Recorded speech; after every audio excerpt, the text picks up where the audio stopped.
Hey, alien fans, buckle up.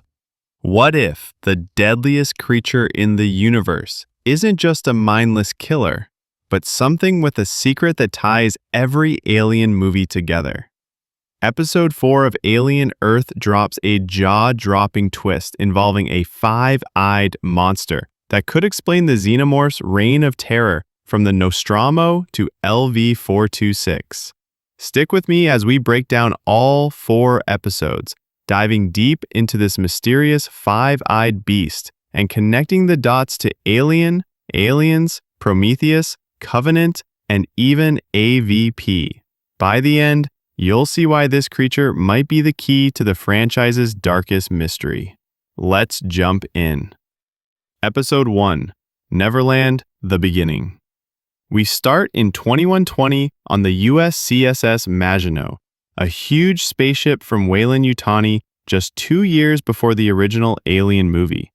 This ship isn't carrying rocks, it's got 5 deadly alien creatures collected as weapons. The crew wakes up from sleep pods, but things get tense fast. Think of the Nostromo crew's fights, but with a glitchy robot named Tang acting weird around a woman. Suddenly, a classic xenomorph with a shiny black body and acid blood breaks free, slashing and melting everything, just like in the first Alien when Dallas got chased. Only Morrow, a tough cyborg guard, survives by crashing the ship into the ocean near New Siam, a city run by big companies.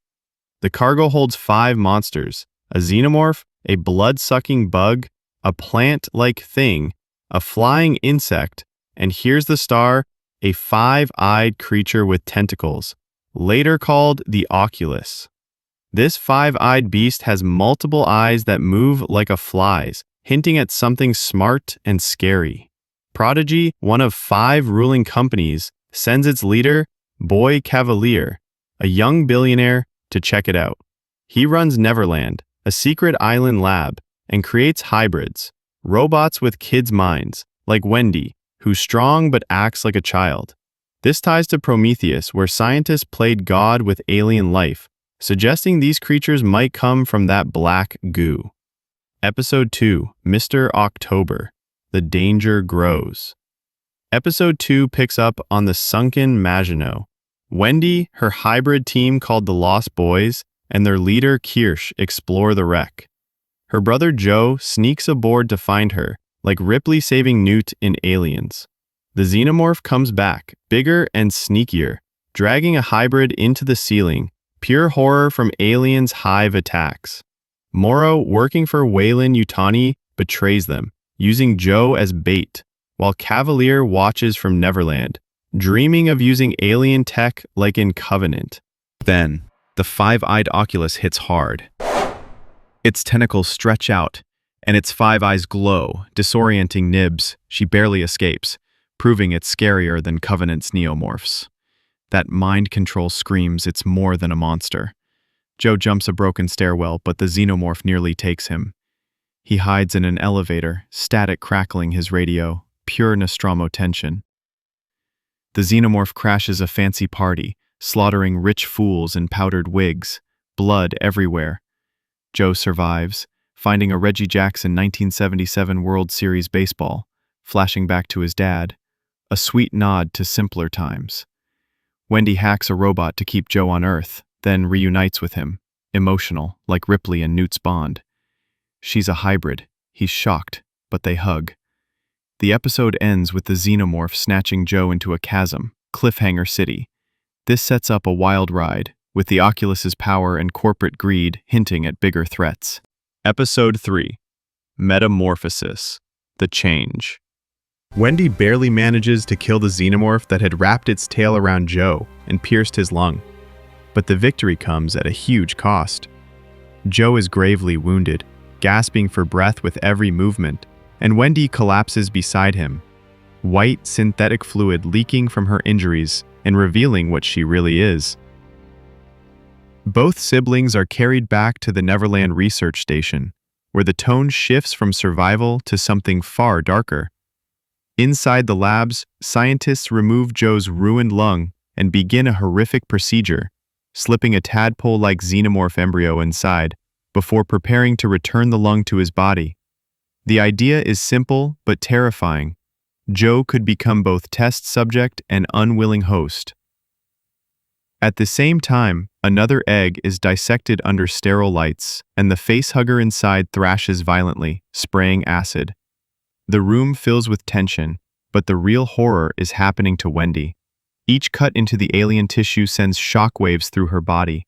She writhes, convulses, and screams in pain, as if the creatures are connected to her nervous system. Her psychic bond is undeniable now, stronger than before, linking her fate to the xenomorphs in ways no one fully understands. The crew begins to fear her almost as much as the monsters themselves. And as Joe slips deeper into danger, his body harboring an alien parasite, the siblings' bond is mirrored in a much darker way. The two of them caught between survival, science, and a species designed only to consume. Episode 4. Observation. The Big Reveal. Now, Episode 4 is where it gets insane. Wendy wakes up after fainting, hearing weird chittering sounds. No human should hear that. Boy Cavalier pushes her to copy the noise, and she makes scary growls that freak everyone out.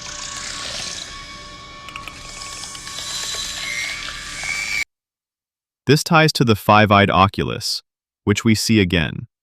Its five eyes blink in a lab, and tentacles stretch into a sheep's head, taking over its body. The sheep stands up, staring at Cavalier like it's alive. Pure horror. Blending Covenant's neomorphs with AVP's alien hybrids.